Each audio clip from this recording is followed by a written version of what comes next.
Hey, what's up, y'all? I'm back again with another reaction. This time we're back again with MrBallen. It's been a little bit. I know he uploads usually like once or twice every week, but I'm a little late to this one, so sorry about that. It's always just been busy. So this one is interesting. It's called Evil Grandpa Almost Got Away with It. Pretty excited. Very interesting title for sure, and interested to see what will happen with this one. Especially, it's a evil grandpa. You never hear that in one sentence usually.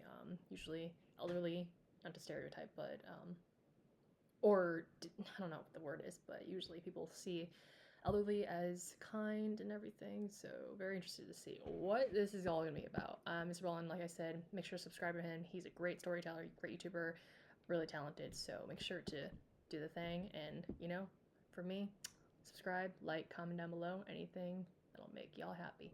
All right, let's get on in. During a snowstorm in 1982, a man on board a commercial plane looked out of his window and saw something very strange at the top of a Colorado mountain.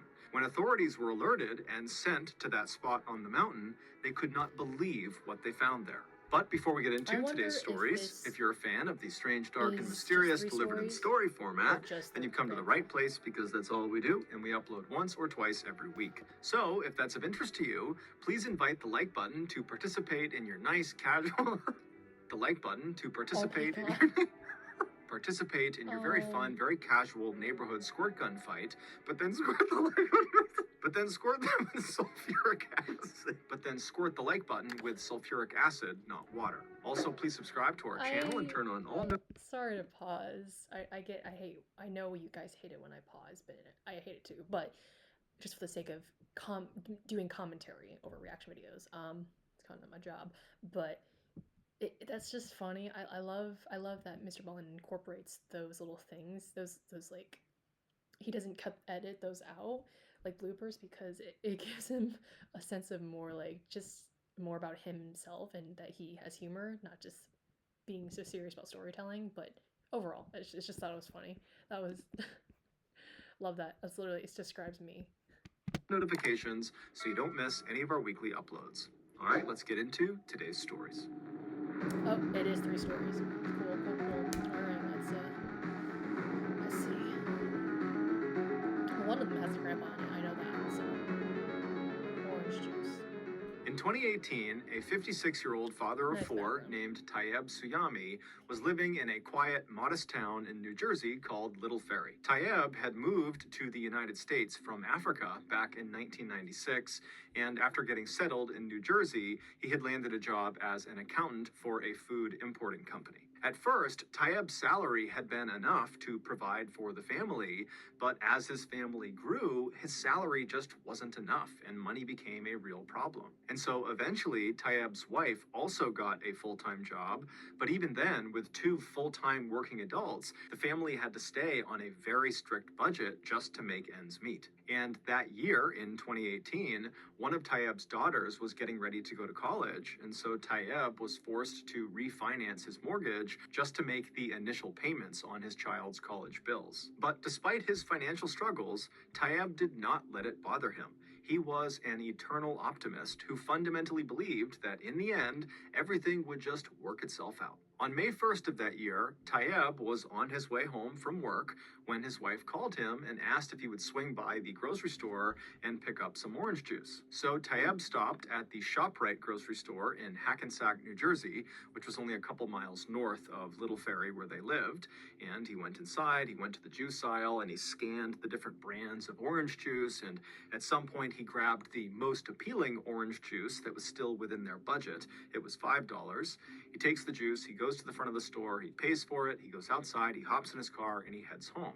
When he pulls into his driveway, he gets out, he goes into the house, he goes right into the kitchen where his wife was, and he proudly set the orange juice down on the kitchen table, expecting a thank you from his wife. But his wife turned around and she looked at the orange juice and she saw the brand he had purchased, and she immediately said, "How much did you pay for that?" And Tayeb said, $5. And she said, "Well, you got to take it back, because I know that brand is on sale for $2.50 at the grocery store right down the road. So go return this one." And so Tayyab was totally annoyed because he just got home from work. He thought he had done a good deed and now he's in trouble. And so he decided, you know what, I'm not going to fight her on this. He just walked over, grabbed the $5 orange juice, and he went back outside, hopped in his car, and took off. A few minutes later, he arrived at the Hackensack, New Jersey ShopRite.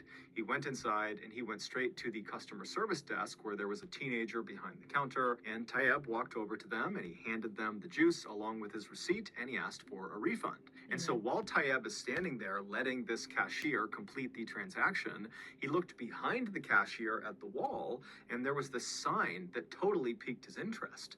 And so he's staring at the sign, and then finally the teenage cashier, he finishes the transaction and he reaches out across the counter with Tayyab's $5.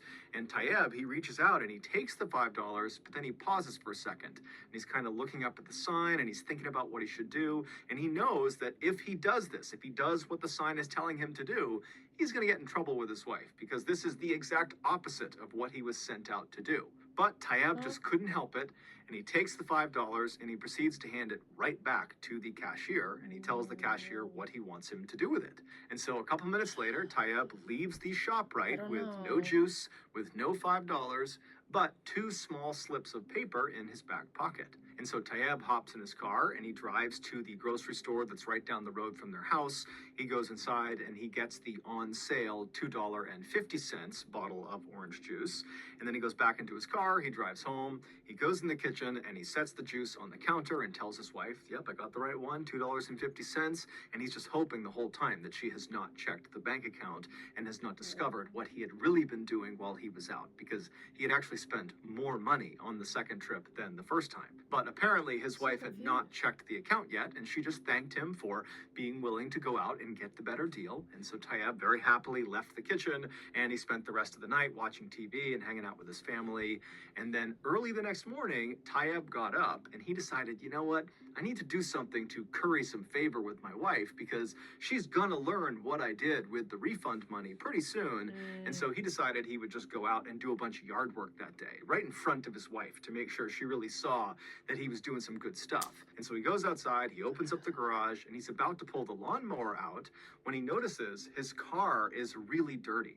And so he decides, you know what, I'm gonna go wash my car first and then come back and cut the grass and do some other things. And so he goes inside and he tells his wife what his plan is. And she says, okay, I'll see you in a little bit when you come back from the car wash. And then Tayyab went back outside, he hopped in his car and he left.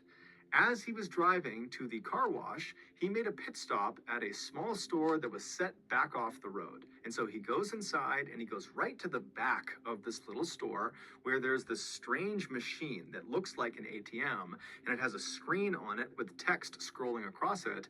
And at the bottom, there was an opening where a barcode scanner was kind of projecting down. And so Tayyab walks up to this machine and he reaches into his back pocket and he pulls out those 2 slips of paper he had got from the grocery store cashier the night before, and he puts the first one under the scanner, and then he reads the text that appears on the screen of this machine.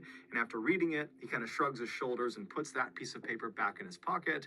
And then the second slip of paper he puts into the scanner, and then when he reads the words that pop up on the screen, he thinks there's been a mistake because all it says is "see receptionist." And so he rescans the second slip of paper to see if something different will happen, but sure enough, again, it just says "see receptionist." And so he pulls the second slip of paper out of the scanner, he turns around and he walks to the front of the store and he hands the paper to the woman behind the counter. Over an hour later, Tayyab pulled into his driveway and he sat in his driveway for a second. He was still shaking from what had just happened inside of that small store. And so he gets out of his car, which was still totally dirty, and he made his way into the house and he went straight to the kitchen where his wife was. And so as soon as he gets in the kitchen, his wife turns around and looks at him and says, "Where were you? The car wash is like 5 minutes away. Why were you gone for like 2 hours?" But Tayyab, he's got no expression on his face, and he looks at his wife and just says, "Give me $100. And his wife scrunches her face up at him and says, "No, where's your money?" And Tayyab smiles, he turns around, he reaches into his back pocket, and he pulls out that second slip of paper, and he hands it to his wife, and he says, "Here's my money." After getting that $5 refund at the ShopRite in Hackensack, New Jersey, Tayyab noticed a sign on the back wall that was advertising for a Moneyball jackpot lottery. and he had decided to use the $5 refund to buy 2 lottery I knew it had tickets. something to do with that. And so he buys these 2 lottery tickets, and the next day, that store set back off the road he went to was a convenience store, a 7-Eleven, and the machine he was using was a machine that scanned your lottery tickets to see if they were winners. Mhm. And so the first ticket he scanned, it was a dud, it didn't win anything. But the second ticket, when he scanned it, it couldn't process the amount of money he had just won. And so that's why it told him It's to gonna see be the a lot of money, receptionist. isn't it? And so he brought the second ticket up to the counter, he handed it to the woman, and after she scanned it and saw the amount of money he had won, all she could do was say, "Oh my God, oh my God, oh my God." And when he asked her, what are you looking at? What happened? She just goes, "Big." And so when he got home, Tayeb handed that slip to his wife, and on it was the amount of money that he had won. He was the jackpot winner. He had won No. $315 million. No. Tayeb would say that he and his wife and his kids all Way. laughed and cried and celebrated in the kitchen all night. And within a couple of That's days, crazy. Tayeb had left his job, he retired, and he had Wow. paid off all of his family's Wow. debts. And at his press conference for the New Jersey lottery, he was quoted as saying, "I love orange juice now." Save 20% on your Sorry, I gotta entire pause purchase it for every day. that. Come into Bed Bath & Beyond for a Go free on, 1-year I get Beyond it. Plus membership. Dude, sorry to pause like in the middle. That's crazy. Getting that refunding orange juice wins you the lottery. Who knew? That is crazy. $5 turns to $315 million. He said, "I love orange juice." That's honestly so funny. That's crazy. Good for him. Good for him. I'm so happy for him, his family, everything. That's awesome. I feel like, see, you just get lucky like that, But that wasn't even. I thought that was gonna be something scary or somewhere shocking. No, that's good luck. That's happy. I feel like the other 2 stores would get really bad quickly. So. Goosebumps intro. In 2012, someone went on Reddit and asked people to share their personal glitch in the Matrix stories. A glitch in the Matrix story is any story where something totally unusual happens that doesn't have a logical explanation. So these are true stories, or at least purported to be true. They're first-hand accounts, and they're very popular on Reddit. And so this particular query on Reddit got very popular. It went totally viral, and so there were thousands and thousands of stories commented down below. So lots of people gave their glitch in the Matrix story. Now, the top comments, so the top stories that were given, were really, really interesting. But by far, the best response, the best glitch in the Matrix story, got no attention at all. It was buried at the bottom of 14,000 plus comments. This story, which was written by a person who just went by Sarah X11, should have gone completely viral. It should have been the top comment by far. But for whatever reason, it wasn't. And so now, 10 years later, no one really knows about it. While we don't know for sure if Sarah X11's story is true, as it is just an unverified first-hand account, what we do know is that this was the first story that Sarah X11 had ever posted to Reddit about glitches in the Matrix. The majority of her Reddit activity consisted of liking cute pictures of cats and dogs. So this person, this user, was not on Reddit for clout. Also, when Sarah X11 posted her story in this Reddit thread, there were already thousands and thousands of comments posted. So if they were trying to get recognized through this story, they chose the worst post to do it on. If you want to get recognized in a comment section and be a top comment, typically you have to be one of the very first comments after this thing gets posted. And so she's posting after thousands and thousands of people have done this. So in my mind, it seems like this post by Sarah X11, this story, has got to be true. And even if it isn't true, it's one of the coolest stories I've come across on the internet that is guaranteed to give you goosebumps. Okay, here we go. In a good way or a bad way, though? Because there is a big difference how you see In 2006, a 20-year-old woman named Sarah started having some very strange dreams about a woman named Aurora. She had a very striking face with sharp features and long black hair. Now, her dreams varied. Sometimes Sarah was in a crowd of people, or she was at her office, or she was just alone in a room. But in all of her dreams, Aurora would always show up. Either she would interact with Aurora and they would speak, but Sarah could never remember what they actually spoke about, or Aurora would just be in the crowd or in the background just watching Sarah. Now, she had these dreams enough that eventually Sarah began to think, I must know someone named Aurora. I must have come across this person, and now they're just kind of manifesting in my brain at night when I'm sleeping. And so she began going through her older posts on social media to look in pictures of her and of her friends to see if there was a woman with striking features and long black hair that was this Aurora person in her dream. But after looking through hundreds and hundreds of pictures, she couldn't find any indication that she had met this person, at least not according to her social media. And so Sarah began just going on Google and typing in Aurora, long black hair, striking features. Has anybody dreamed about this? To see if there were people talking about having this type of dream on the internet.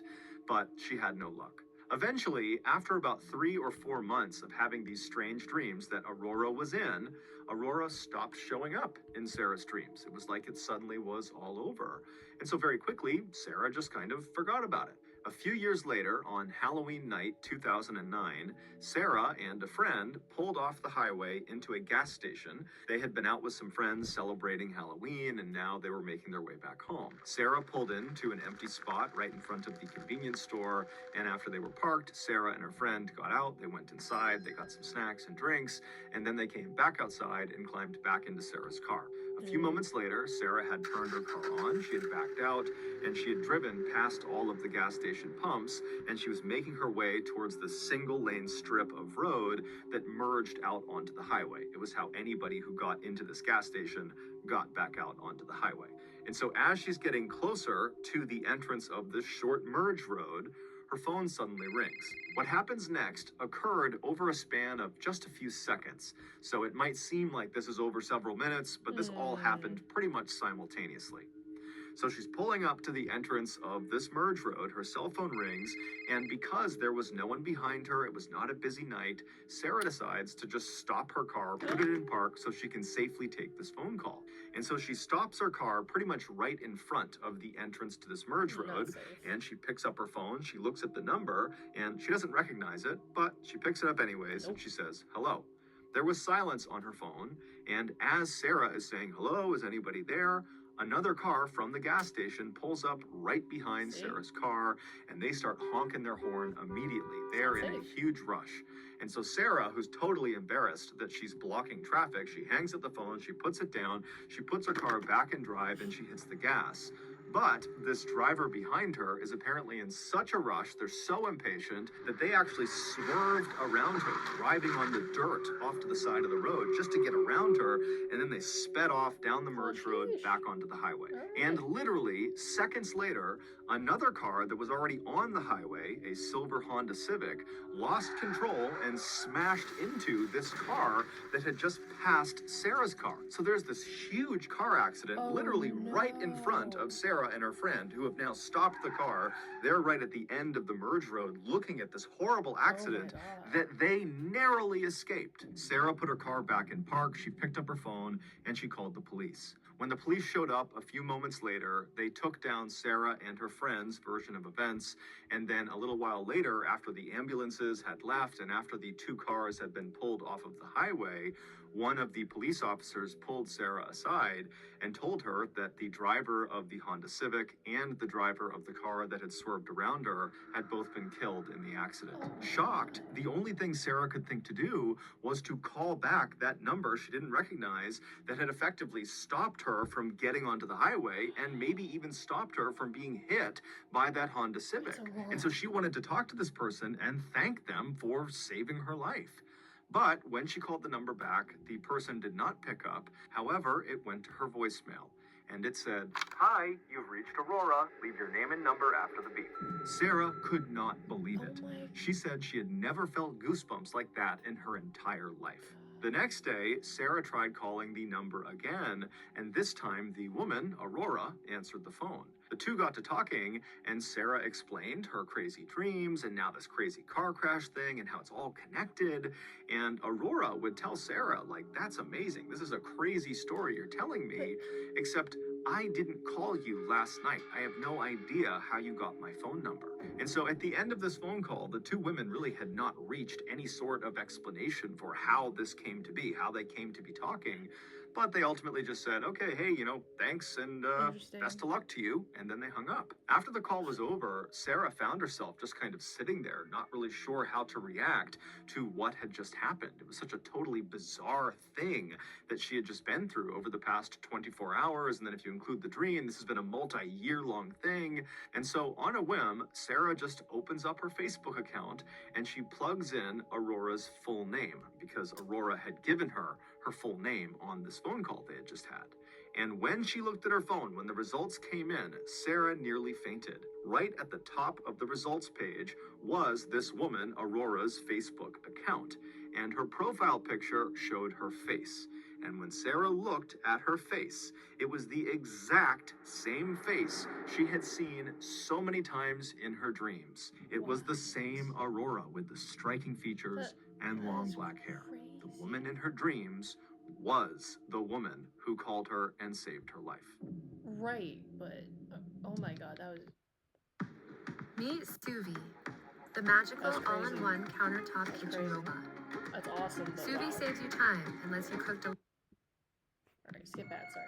That was crazy though. I'm not gonna pause it. But on the evening of story. January 6th, 1982, a man named Harold Bray, who was a sheriff in Jefferson County, Colorado, which is an area just west of Denver, arrived at the Denver airport. Harold was running late because his commute into the airport had been treacherous because Denver and the surrounding areas were all getting pounded by a snowstorm. After running into the terminal and getting checked in and getting through security, he made it to his gate right as they were boarding the plane. Feeling very relieved, Harold joined the queue of other people that were getting on the ramp to go down into the plane, and then just a couple of minutes later, he stepped on board and he found his seat, which was located at the front right side of the plane.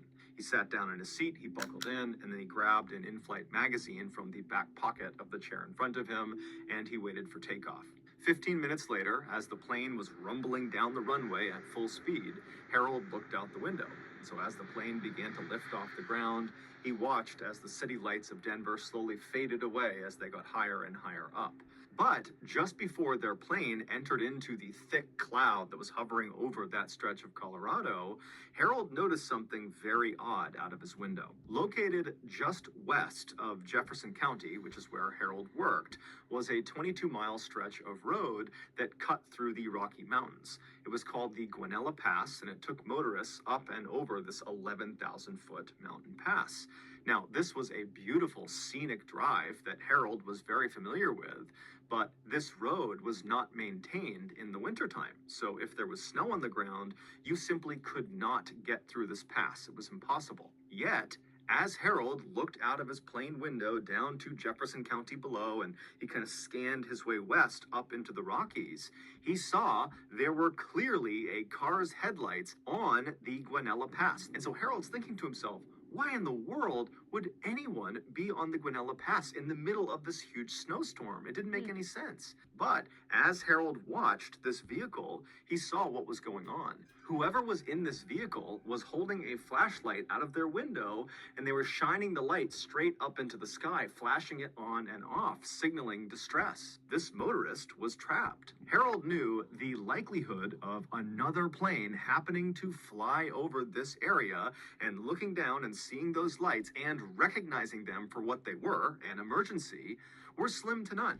So Harold knew if he didn't act quickly, this motorist was doomed. And so Harold quickly got up from his seat, he climbed over the person next to him, he got into the aisle, he waved down the attendant, and then after the attendant ran over, Harold explained who he was and why his experience as a sheriff told him that this was an emergency. And so the attendant took him very seriously. They turned around, they went into the cockpit, and they told the pilots, and the pilots used their radios to call down to authorities on the ground. And then just a couple of minutes later, the fire department was dispatched to Guanella Pass. 15 minutes later, the fire chief, a man named Dave Montoya, who was driving in a four-wheel drive SUV, arrived at the start of this 22-mile stretch of Mountain Pass. And as they're driving through the whipping snow, he sees up ahead the headlights of the stranded vehicle. And so he drives right up alongside this vehicle, which was a small pickup truck that had clearly slid off the road and gotten stuck in a big snowbank. And so Dave, he parks his SUV, he hops out, and he rushes over to the driver's side window of this vehicle. And inside was a terrified-looking 30-year-old man named Alan Phillips, who was a mechanic who lived in the Denver area. Now, at the time, it was the middle of the night. It's negative 22 degrees Fahrenheit outside. The winds are whipping, the snow is coming down, and Alan only had on a light jacket and some jeans and a small blanket wrapped around him. So, had Harold not spotted his flashlight SOS signal from the plane, it's almost guaranteed that Alan would have died that night from hypothermia. And so when Alan turned and saw Dave standing there, his rescuer, Alan began crying tears of joy and thanking God that he was going to survive. When Dave asked Alan what happened, Alan, who was slightly intoxicated, told Dave that he had gone out drinking at a bar, and then when it was time to come home, he had stupidly decided to drive through the Guanella Pass back to his home, forgetting that this particular stretch of road was not maintained during the winter. When Dave asked Alan how he got this really deep bruise on his cheek, he assumed he got it from crashing off the side of the road, Alan smiled a kind of embarrassed smile and said, "No, actually, after I got stuck, I needed to urinate. And so I got out of the vehicle and I walked a few paces away from my truck and I went to the bathroom. And then when I turned to walk back, the snow was so blinding, I couldn't actually see my truck. And I ran to go find it again because I didn't want to be trapped out in the snow. And I ran into the truck face first. And so my cheek hit the door of the truck." And so Dave, he just smiled and said, "Alan, you are one lucky man." Over the next few days, local newspapers in Colorado and some national newspapers ran headlines about the miracle at Guanella Pass. However, as it would turn out, that headline would not age well. 38 years later, in 2020, it was discovered that Alan had lied to Dave about why he was in Guanella Pass. The truth was, earlier in the evening that Alan would eventually get stuck, he had murdered two hitchhikers near Breckenridge, Colorado, roughly 50 miles from the Guanella Pass. Both of these murders had gone cold, but in late 2020, DNA evidence connected Alan to both cases. Several hours before Alan got rescued, he picked up 22-year-old Annette Schnee, who was hitchhiking, and after she got into his truck, it's believed he held her at gunpoint and then put zip-tie handcuffs on her wrists, and then we don't really know what happened next. But at some point that night, Annette was taken out of the vehicle and led into the woods, and she was shot in the back, and she was left face down in a stream. A couple of hours after he killed Annette, Alan picked up another hitchhiker, 29-year-old Barbara Oberholzer, and when she got into his truck, it's believed he did the same thing. He held her at gunpoint and put her in zip-tie handcuffs. However, Barbara was able to break out of her restraints. It's believed she struck Alan in the cheek, which is why he got that deep bruise on his cheek, and then she leapt out of his car and started running.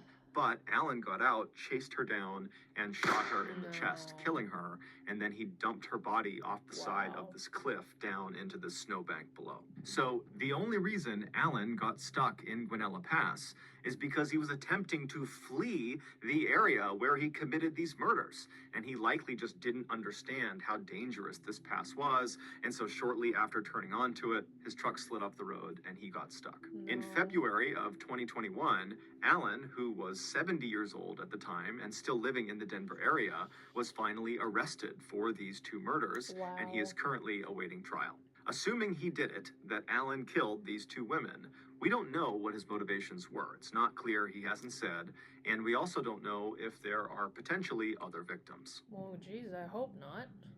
So that's going to do it. If you got something out of today's episode. Thank you, MrBallen. Once again, another 3 great, awesome, shocking stories. The first one, not so much. That one was good news. That's happy story. But other two, shocking. Well, the second one was also good, actually. Those first two were more about getting lucky and fate, basically. I think the third one was definitely the obviously dark, just because it's about murder and everything, crime. But wow, awesome. I knew the grandpa one was going to be crazy, but I wonder why it's an evil grandpa. I'm guessing he did have kids. I'm assuming have had a family. That's why, because otherwise he's just an older man. But yeah, I get that. Wow, crazy, crazy stories, guys. Hope you guys enjoyed that video. Let me know in the comments down below what you guys thought of that. Let me know if you want me to react to any other videos or anything else you have in mind. Feel free. Yeah, and I'll see you guys in the next one. Bye.